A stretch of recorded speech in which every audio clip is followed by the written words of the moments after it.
Les amis, ces dernières années, on a pu voir l'essor des formations en ligne qui se sont distribuées par milliers. Dans ce cas-là, on retrouve notamment un des plus célèbres, Masterclass, le Mentor Show qui s'est exactement inspiré de ça en France, Artist Academy, une autre branche qui s'est inspirée de ça en France, et enfin, même moi je m'y suis mis. Mais je vais revenir sur ma première expérience, comment j'ai découvert, entre guillemets, les formations en ligne. Et la première, c'était tout simplement pour Masterclass. Masterclass, en gros, c'était un abonnement de 200 € à l'année où on avait accès illimité à toutes les masterclass de toutes les personnes qu'on voulait. Alors, c'est un truc américain. Ça a été développé là-bas et on a pu voir donc que les Français ont recopié le business. Et donc, qu'est-ce qu'il y avait là-dedans comme gens connus? Eh ben, il y avait Gordon Ramsay, il y avait Hans Zimmer, celui qui fait les musiques pour Disney, Kasparov, le champion qui s'est fait battre par le robot IBM aux échecs. Il y avait Margaret Atwood, celle qui a écrit La Servante écarlate. Il y avait Malcolm Gladwell, l'auteur de Outliers. Jane Goodall, la fameuse femme qui dit au revoir aux singes avant qu'il se rebarre dans une vidéo.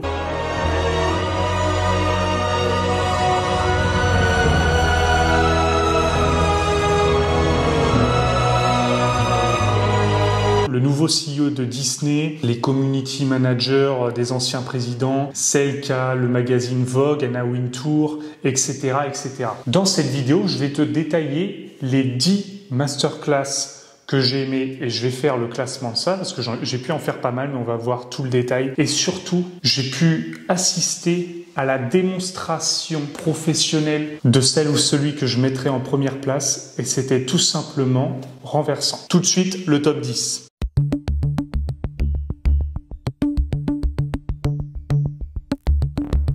D'abord, et pour te dire que je suis biaisé, sur les 11 catégories qu'on voit, alimentation, art et divertissement, musique, écriture, sport, design, business, science, lifestyle, gouvernement et politique et bien-être, sur les 11, je n'ai consulté des masterclass que de 6. Donc, forcément, je loupe une bonne moitié. Notamment, j'ai certainement pas dû faire l'alimentation, j'ai pas dû faire le design et le style, le lifestyle, le bien-être. Sinon, j'en vois de partout.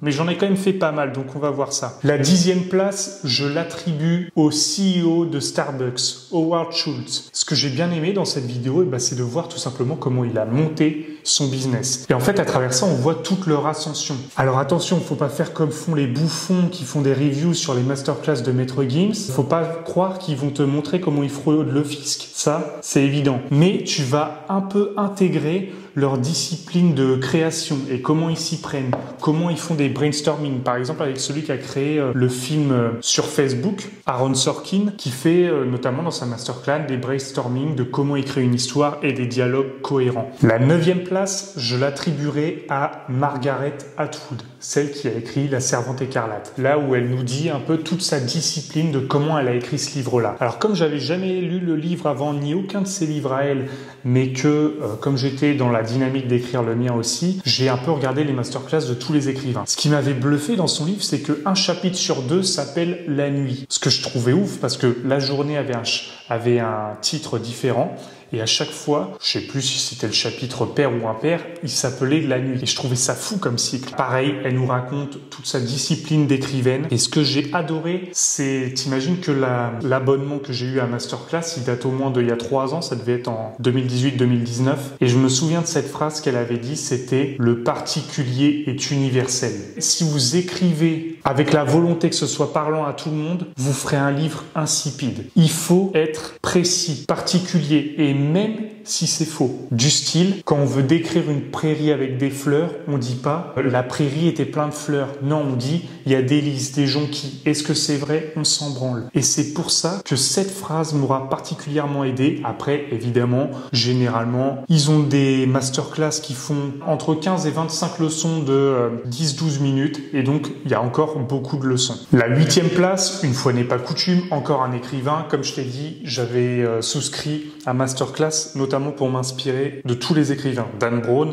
bon, sa réputation n'est plus à faire. C'est celui qui a écrit Da Vinci Code, celui qui a écrit Origine il y a pas longtemps, qui a fait encore énormément de ventes. Bref, c'est un mec, il sort que des best-sellers. Et je voulais voir comment, et il va expliquer dans sa masterclass, comment tu intègres de la science et tu le rends intelligible pour tout le monde et tu arrives à dresser une intrigue dessus. Et ça, c'est totalement fou. Et en fait, c'est pareil. On s'introduit à chaque fois dans l'intimité de leur écriture. Évidemment, faut pas croire qu'il y a de recettes à succès. Mais néanmoins, quand tu écoutes leurs conseils, tu comprends qu'il y en a qu'il faut que tu rejettes et il y en a qui se confortent à ta vision des choses. Et c'est comme ça que tu dois réfléchir et digérer ton apprentissage. La 7e place, je l'attribue à Malcolm Gladwell, celui qui a écrit Outliers. Et en fait, Outliers, c'est basé sur des statistiques, des data science, des reports de données, où en fait, il va faire une congruence entre les études, les années, et en fait, pour déceler une certaine recette du succès, ou du moins, comment expliquer que certains sont arrivés au bon endroit, au bon moment, et que s'ils étaient arrivés un an plus tard ou un an plus tôt, ils n'auraient pas eu le même succès. Et pareil, lui, comme il fait des livres, mais un peu moins dans le romanesque, tu as une touche en fait plus pratique avec lui. Et surtout, il nous décomplexifie l'écriture, tout simplement, par exemple, en présentant des structures narratives ou ses petits tips à lui, comment il fait pour sélectionner une histoire, la développer, etc., etc. La 6e place, je vais l'attribuer au créateur des Sims, qui est en fait Will Wright. Et là, bon, on va plus parler d'écrivain. J'ai voulu faire le polymath et m'intéresser à plusieurs sujets. Là, en fait, il va nous décrire tout son processus de comment il conceptualise ses jeux vidéo. Alors là, tu le vois en train de dessiner. On le voit faire ça dans plusieurs leçons. Il va même prendre son ordi pour faire, comme tu vois ici, des maquettes 3D. Et en fait, il va nous décrire tout simplement sa success story, comment conceptualiser un jeu vidéo. Évidemment, on va pas être là pour dire tel logiciel est mieux, etc. Il va être là surtout pour nous diffuser sa philosophie de vie, de création, et pour lui dire comment lui il procède. Ce que j'ai beaucoup adoré, je le vois là, je m'en souvenais plus, c'est comment étudier la psychologie des personnages et faire quelque chose de complet et non pas quelque chose de disproportionné où t'as tout le monde qui pense pareil et rien de l'autre côté. Et il va même jusqu'à décrire des trucs beaucoup plus pratiques, comme les mécaniques de jeu, comme le fait de pitcher une idée, d'avoir un design cohérent dans son système de jeu, et même comment travailler en équipe, parce que oui, pour créer un jeu, ça se fait pas tout seul. À la 5e place, bon bah là je mets une icône, Samuel L. Jackson. Là, j'étais obligé de regarder sa masterclass parce que pareil, et ben là, il va nous dire tous ses tips et vu le nombre de films à succès qu'il a fait, ben c'est pépite. Lui, c'est pareil, comme c'est un habitué des écrans, il va paraître très proche de toi dans la masterclass, il va même décrypter ses passages dans les films, comment incarner la psychologie d'un personnage. Et tu vois là, par exemple, ils vont faire aussi des études de cas sur plusieurs films. Il va aussi faire des cours pratiques avec des apprentis acteurs où en fait, il va faire des groupes de travail où en fait 2 apprentis vont se faire face et l'un va incarner par exemple le rôle du méchant, l'autre le rôle de la victime, et etc. Et on va voir en fait comment les apprentis acteurs se comportent et quel décryptage en fait Samuel L. Jackson. Et ça, c'est vraiment un truc pépite qui nous permet de rentrer dans l'intimité d'un scénario, d'un film. À la 4e place, je mets Neil deGrasse Tyson, un astrophysicien qui en fait j'ai adoré parce qu'il a donné totalement une réflexion scientifique où dans toute la masterclass, il va dire comment doit réfléchir un scientifique, qu'il ne doit pas être biaisé par ses a priori. Et ces a priori, c'est quoi par exemple? C'est de croire qu'il y a une vérité. Parce que si tu crois à la vérité, tu vas être biaisé et tu vas être moins enclin à faire des découvertes. Parce que les découvertes, par définition, n'ont jamais été vues, n'ont jamais été inscrites dans le paradigme. Et donc, il faut carrément sortir de la psychologie dominante pour être vraiment ouvert pour accueillir cette découverte. Et typiquement, dans une des leçons, il va dire une phrase qui peut sembler anodine, mais qui pour moi aura été révélateur de sa psychologie en tant que scientifique. Il va dire cette phrase folle que j'avais dit dans la vidéo « Faut-il croire en Dieu ?» C'est 90% des choses que je dis, je les ai écrites avant. C'est une leçon, ça pourrait être une masterclass à elle toute seule. C'est tout simplement pour te dire que tant que tu n'as pas posé sur papier tes idées, tu ne sais pas leurs limites. Et quand tu ne sais pas leurs limites, tu crois voir loin alors qu'en fait ça s'arrête très vite. Je peux te dire qu'en écrivant un livre, et si tu écris un livre, tu dois bien connaître ça, que quand tu écris une phrase, que tu fais face à la page blanche, tu te rends compte très vite que tes idées sont extrêmement limitées. Et en fait, ne faire que les pousser, ça approfondit ta pensée et ça te permet de développer une intelligence, c'est subjectif, mais comme Neil deGrasse Tyson, puisque tu seras allé explorer en toi-même tes propres idées. À la troisième place, je vais mettre Martin Scorsese. Alors, fallait que je regarde un réalisateur de films pour voir comment il allait s'y prendre pour gérer tout, les caméras, la logistique, les acteurs, les endroits où filmer, etc., etc., le scénario, comment s'y prendre, quelle vue de caméra. Et en fait, j'ai cliqué sur Martin Scorsese sans grande conviction, parce que je connaissais ses films, un peu mainstream, bon, quelquefois c'est bien joué, etc.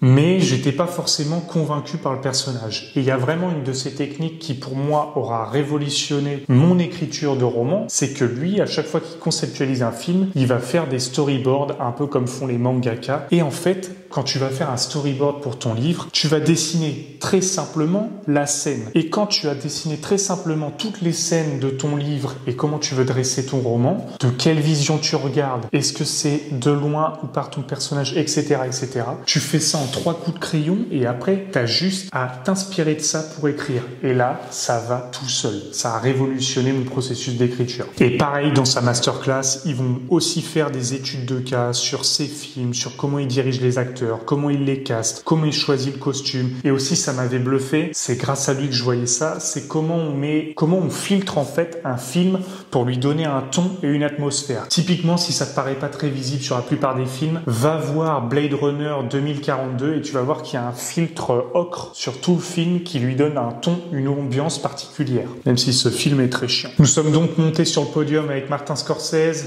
et la deuxième place que j'attribue est à Hans Zimmer. Alors celui-là, ça aura été une découverte incroyable parce que même si ses chansons sont exceptionnelles, je pensais pas que le personnage l'était tout autant.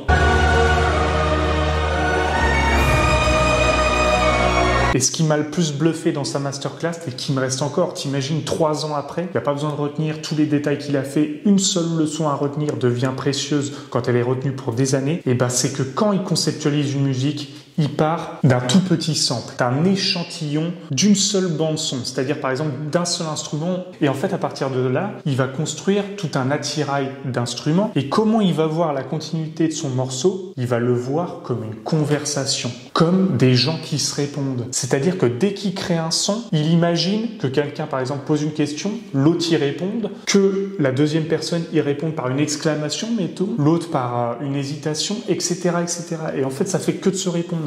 Et en voyant ça sous le ton de la conversation, tout paraît fluide et cohérent. Et c'est un truc exceptionnel. Et d'ailleurs, je pense que ça a été une grande recette à succès pour J.K. Rowling, qui a construit sa Harry Potter sur des dialogues hyper prenants. Et là, on arrive sur la première place de ce classement parce qu'il y a eu un extrait qui m'a totalement bluffé. J'étais sur le cul, je sais pas quoi dire. La première place, je l'attribue à Nathalie Portman. Sa masterclass portait bien son nom, parce que c'était exceptionnel. Même si elle faisait, un peu comme les autres, des études de cas, tout ce qui est théorie sur comment développer le caractère d'un personnage, comment l'incarner, comment lui ressembler physiquement. Tu vois, même elle a étudié un de ses films qui est incroyable, c'est Black Swan, mais ce qui m'a le plus bluffé, c'est qu'à un moment dans cette masterclass, elle est suivie par 2 caméras. Une caméra qui va faire office de leçon pour masterclass, là donc moins officielle, puis une caméra film. Là où il y a vraiment l'ambiance, le ton d'un film. Et ce qui est ouf, c'est que donc, à la caméra de masterclass, elle va s'adresser comme une prof, et dès qu'elle tourne la tête à cette vidéo, elle incarne direct le personnage. Et ce qui m'a le plus bluffé, c'est que la transition entre la prof et l'actrice, elle est de 0 secondes. Et tu vois vraiment